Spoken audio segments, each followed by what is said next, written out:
రణవీర్ సింగ్ ప్రధాన పాత్రలో నటిస్తున్న దురంధర్ సినిమా రణవీర్ 39వ బర్త్డే సందర్భంగా రిలీజ్ అయింది. ఈ మాస్ ఎంటర్టైనర్లో రణవీర్ తన ట్రేడ్ మార్క్ ఎనర్జీతో కనిపించగా హీరోయిన్గా సారా అర్జున్ డెబ్యూట్ చేయడంతో అందరిలో ఆసక్తి రేకెత్తించింది. సంజయ్ దత్, ఆర్ మాధవన్, అర్జున్ రాంపాల్ వంటి స్టార్స్ కీలక పాత్రలు నటిస్తున్నారు.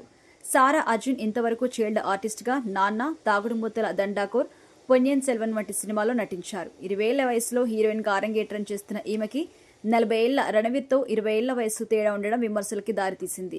సోషల్ మీడియాలో ఈ ఏజ్ గ్యాప్పై భిన్నాభిప్రాయాలు కూడా వ్యక్తమవుతున్నాయి.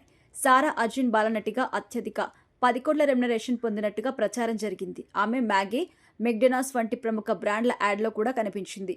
ఇప్పుడు హీరోయిన్గా మారిన సారా టీజర్లో మంచి స్క్రీన్ ప్రెజెన్స్తో కనిపించింది. దురంధర్ బాక్సాఫీస్తో ఎలాంటి ఫలితాలు అందుకుంటుందో చూడాల్సిన అవసరమైతే ఉంది. రణవీర్, సారా ఆన్ స్క్రీన్ కెమిస్ట్రీ మరియు ఈ వయసు తేడా వివాదం సినిమాకి పాజిటివ్గా, నెగిటివ్గా ప్రభావం చూపుతుందని ఇప్పటికైతే చర్చలు మొదలయ్యాయి. ఈ కాంబినేషన్ ఎలా తెర మీద పండుతుందో చూడాలి మరి.